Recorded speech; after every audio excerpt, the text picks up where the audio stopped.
Welcome back to Talk of the Town on 99.7, 1450 WHTC and WHTC.com. And we welcome you back to Talk of the Town for this Thursday, March 11th. I'm Gary Stevens.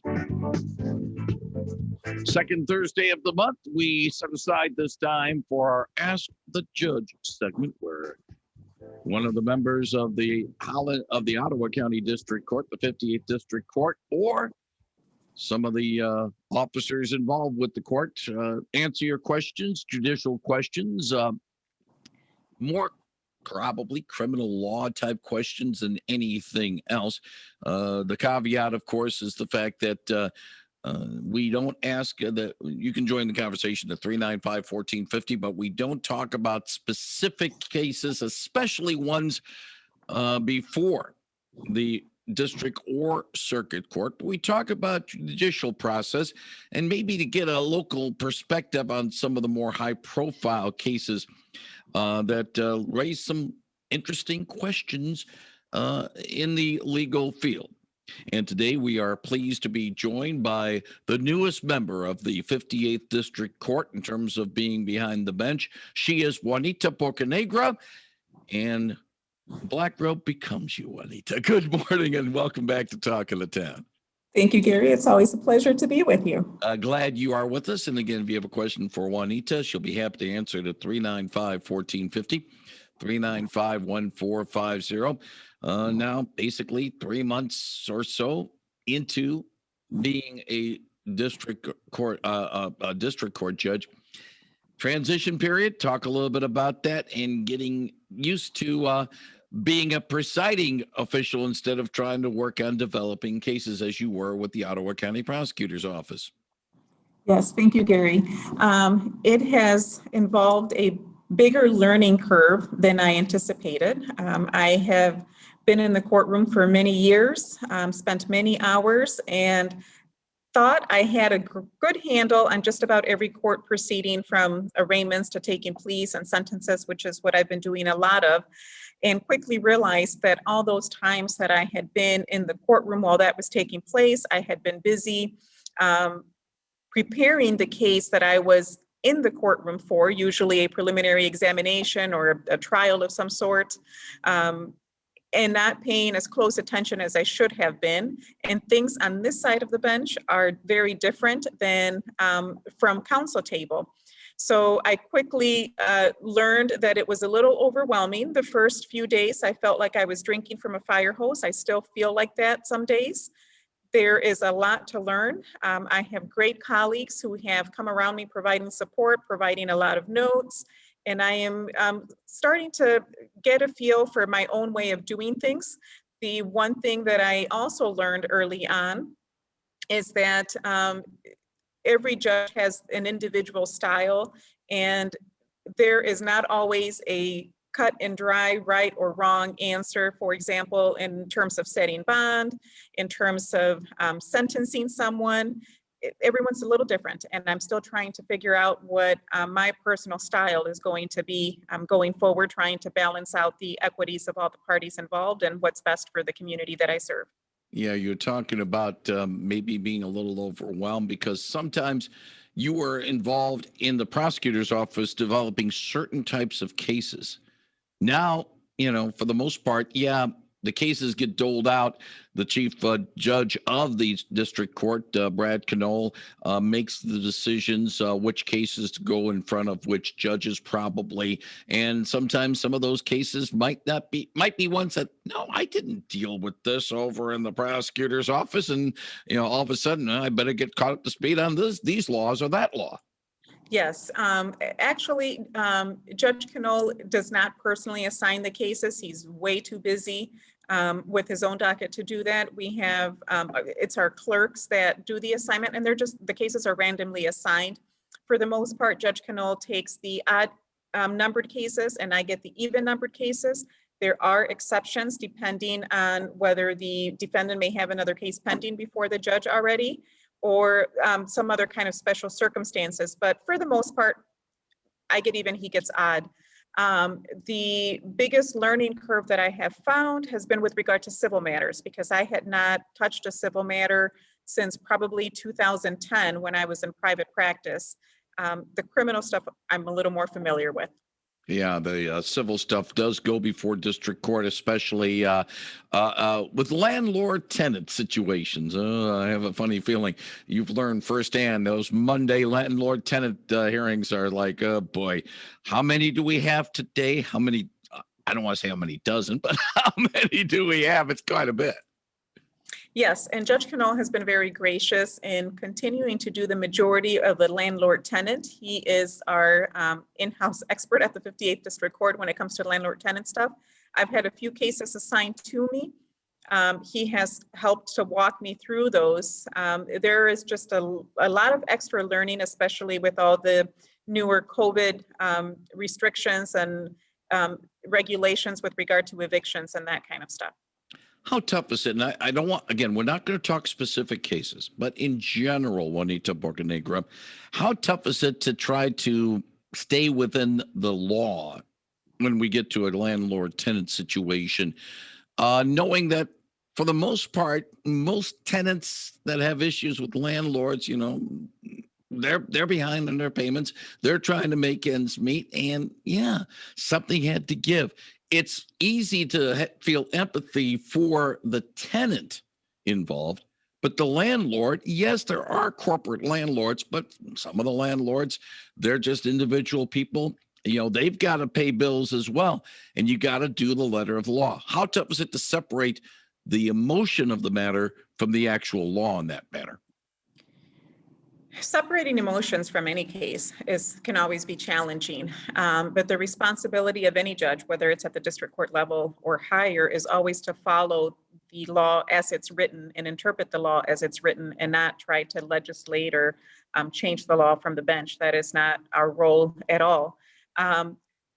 So far, I'm just trying to learn what all the different laws are. And I'm often running to the other end of the hallway here with Judge Cannell saying, this is a situation that I have. Where do I go to find the answer? Or what would you do in a situation like this?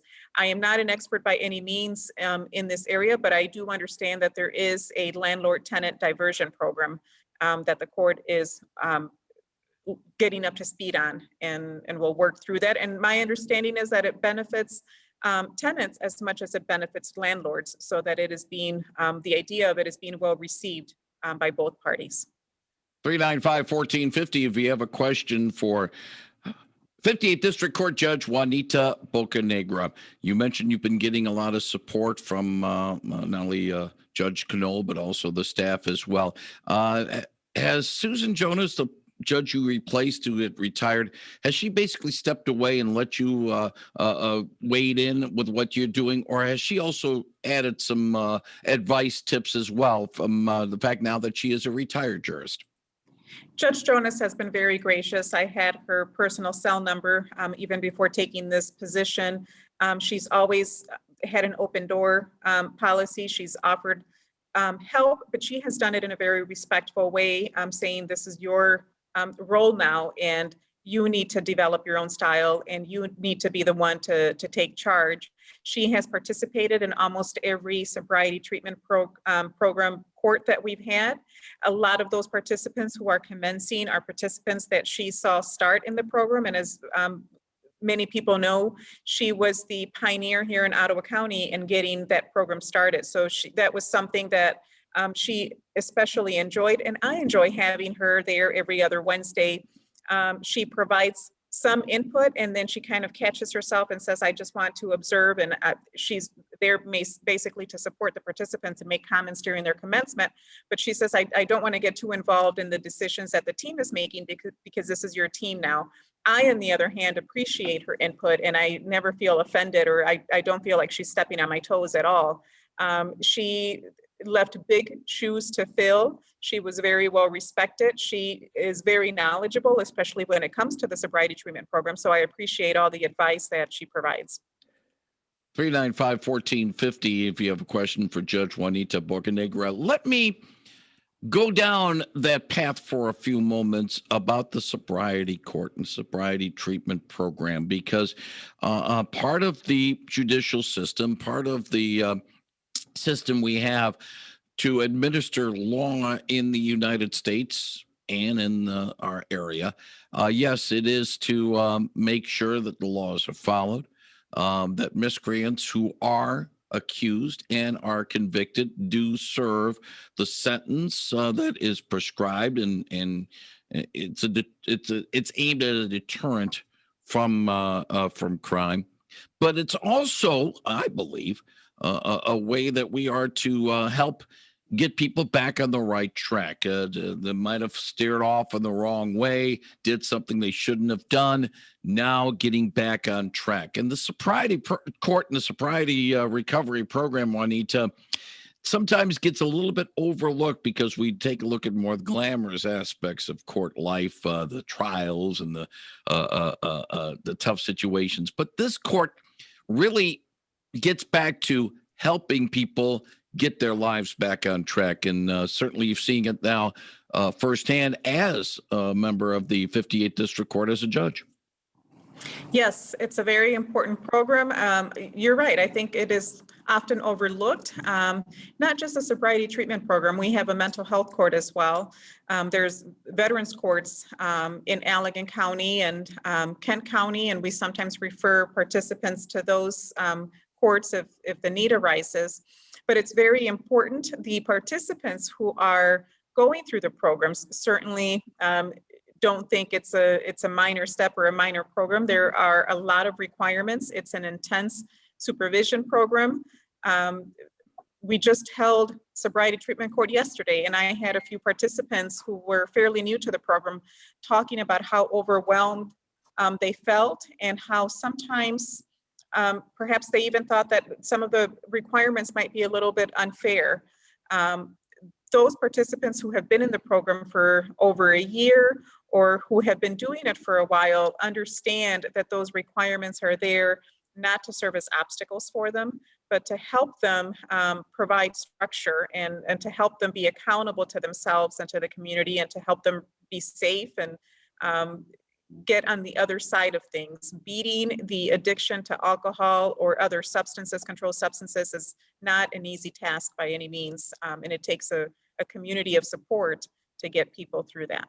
And you mentioned it, you just touched upon it, because it's the implying of a sobriety court would mean alcohol use, but there are other controlled substances and that's involved with it. And I have a funny feeling as we go along in the years since the relaxation of the marijuana laws in Michigan and recreational marijuana, that might become more and more of an issue as well.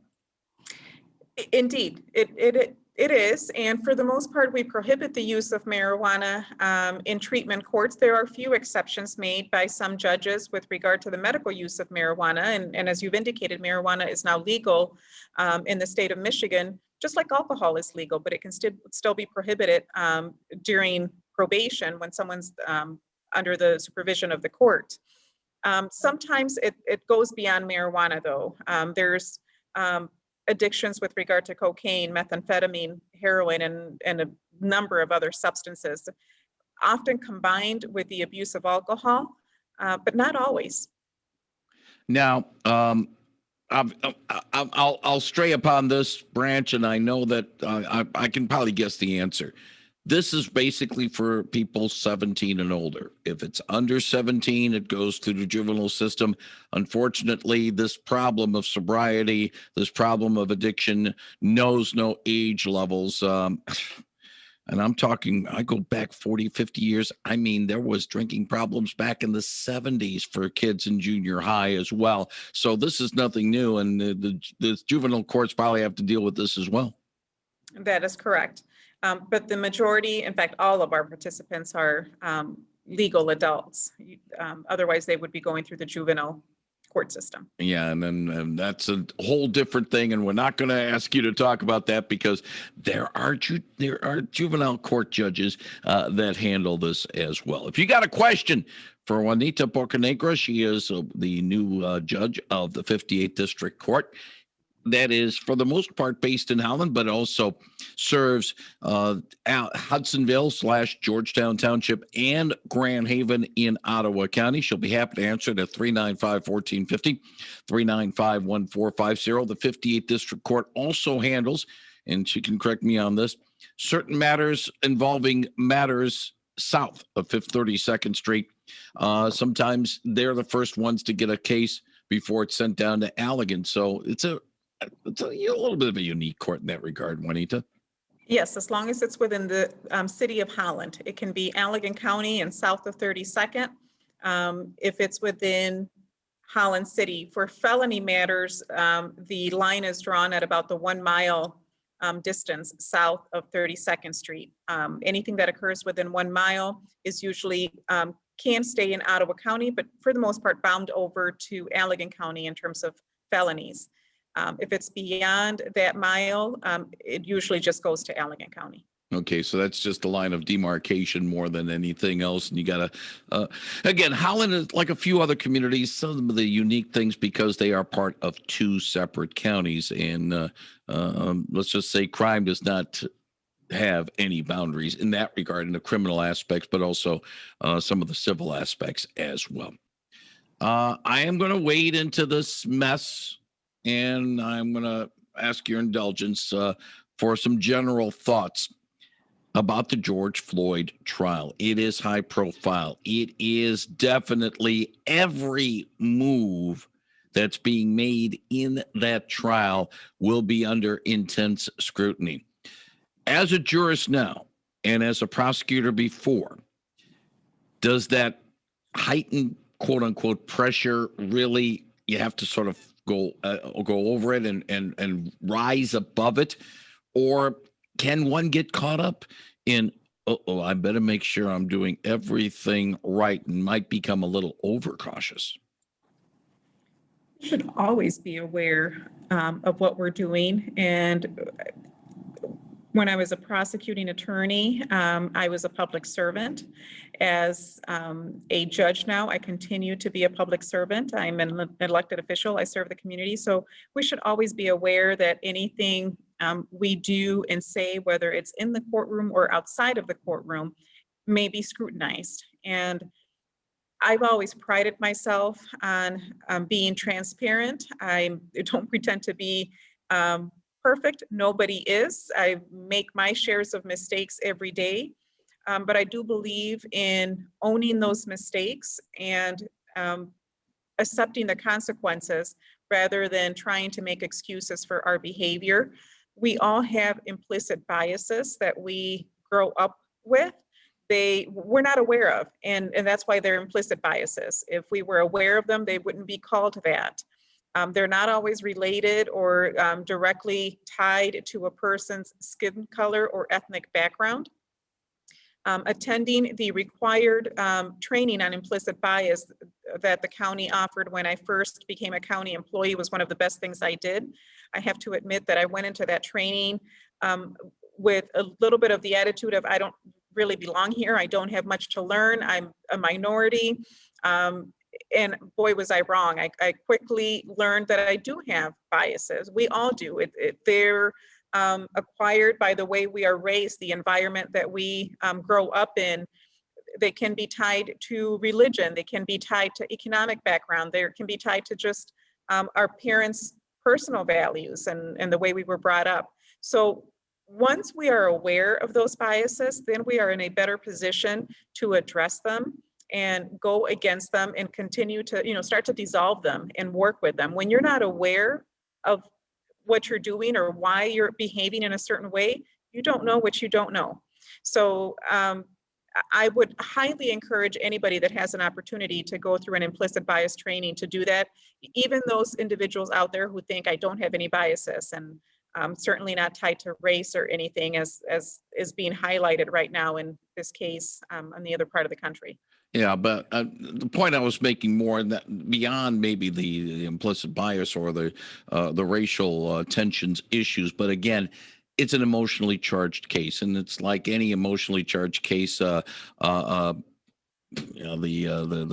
husband that killed his wife out in San Francisco, and the name escapes me off the top of my head, but any high profile case, even the O.J. Simpson case. I mean, actions are scrutinized. That's why I think we got court TV these days now, because the judge's actions, the prosecutors, the defense attorney's actions even the jury's actions, they can be under tremendous scrutiny nowadays.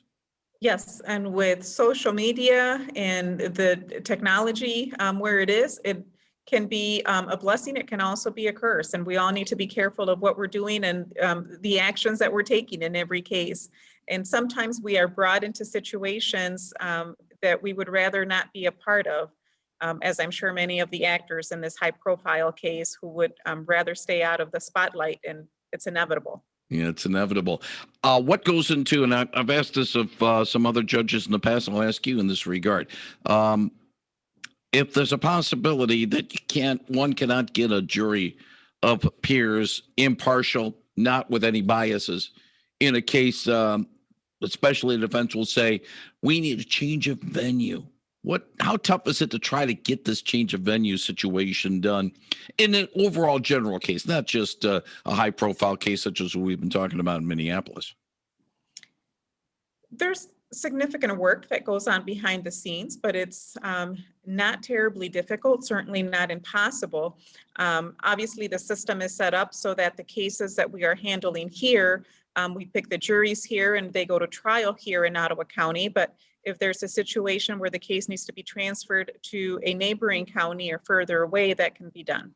Yeah, and of course, when there's a situation involving charges against a public official in a certain county, sometimes you need to get it out of that county to be able to make it a truly fair decision, an impartial decision as well.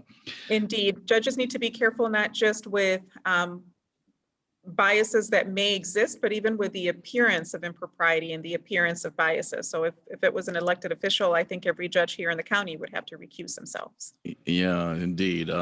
395-1450, 395-1450. Final thoughts.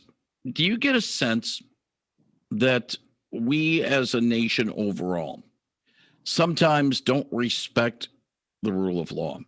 In the sense of a case such as the Floyd case, if the decision verdict goes a different way than what a lot of people would want, hue and cry, and it's like, are we getting to the point where the court of public opinion becomes almost more important than what the court of law is? Yes, I think we are getting there. And I don't know if I dare to say that's unfortunate, but we have lost a lot of respect for the system that we have in place for law enforcement in general, and we have to trust the system. Again, it's not a perfect system, but it's probably the best system in the world. There are always going to be different opinions, and the court of public opinion does not always have all the facts and all the evidence that the jury gets to listen to within a courtroom and upon which their decision is based. So we always have to keep that in mind as well. 58th District Court Judge Juanita Bocanegra, we're out of time in this particular segment. I want to thank you very much for your time and your answers.